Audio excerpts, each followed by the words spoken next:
So, Sage is going to be giving his review, his first review, from a review code here that he's gotten from the game itself. Indika, tell us about it, Sage. I struggled to come up with how to describe this for a few days because it's such a surrealist piece of art that like if David Lynch made a video game, I think that it would feel something along these lines. But first off, shout out and thank you to Odd Meter, the developer, and 11-Bit Studios, the publisher, for providing us with that review code. That's very kind of them. But yeah, this is a it's like a surrealist 19th century convent that this is taking place in. You play as this nun who's ostracized by the rest of the sisterhood for like behavioral outbursts and just problematic behavior in general. And it's very obviously to the audience, though maybe not to the other characters, linked to a demonic presence here that is manipulating her and causing her to have hallucinations. So a lot of the weird kind of exaggerated elements of this, like they do a lot of, they kind of mess with your perception of the size of things in the environment a lot, and it's all due to the kind of distortion that is going on within the character's mind, and it's one of those things where like I was sitting there slack-jawed for a good chunk of this because it just kept making these just very bizarre moves and left turns. Like you get kind of a horror game vibe from this trailer here, and that's there. There is like a puzzle horror game kind of feel to it, but I was surprised by how funny this was too.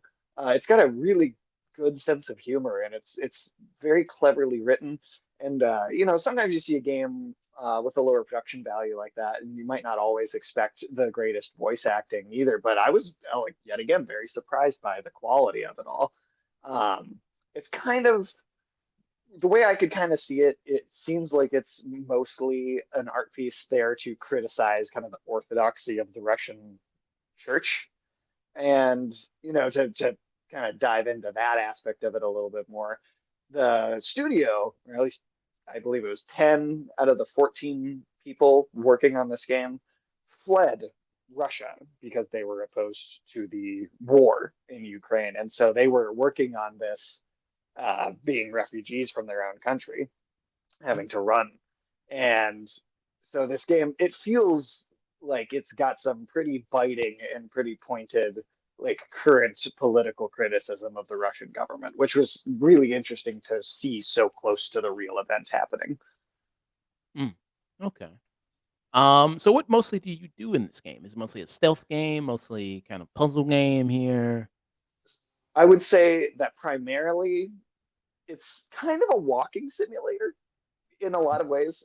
There's some platforming and there is some puzzles. Nothing that's ever too complicated though. Like I can't say I was stuck on anything for more than a minute before I figured it out. I see a giant fish there in a cannery factory. It's a very, very surreal kind of comedic images. But yeah, it's there's a few puzzles. Some things where you have to kind of Tetris some bridges around to make like a pathway for yourself. There's a few spots where you have to kind of shift the weight in like these buildings to figure out how to get out. But again, it's all very simple. It never really sticks too hard for too long. For the most part, it's really the writing, the voice act, kind of the surrealist horror comedy that's playing out for you. I'd say it's more narrative focused than anything else. Okay. So not big on difficulty here, this game. No, I'd say this can take you anywhere between like 4.5 to 5 hours. Yeah, and you finished it Can't in a hit. day. You finished it in a night, and you beat this game. Yeah, I did one stream. I spent some time talking to my chat afterwards, and it was like 5 hours and 15 minutes, even with sitting through the credits and kind of hanging out and talking to people afterwards. So it really is not long. It's a quick go. I did want to mention too, any purchases for this game, the a good chunk of the money is going directly to child refugees. from Ukraine too. So that's also not every video game you buy necessarily helps any sort of real cause, and that's one I thought was worth pointing out. Hmm, okay. And this is you playing the game right here. And Yeah, this the little things like that. Like you just got to go grab a ladder from somewhere and find the right place to set it down. okay. Compelling characters, compelling writing, you think? I think compelling writing for sure. It's one of those where I honestly think I'm going to have to sit and play through it a couple times to fully digest all of it because it is playing with surrealism so much. It's so specific and culturally specific too. So like there's things I'm sure there's a lot of subtleties that I'm not necessarily picking up on right away.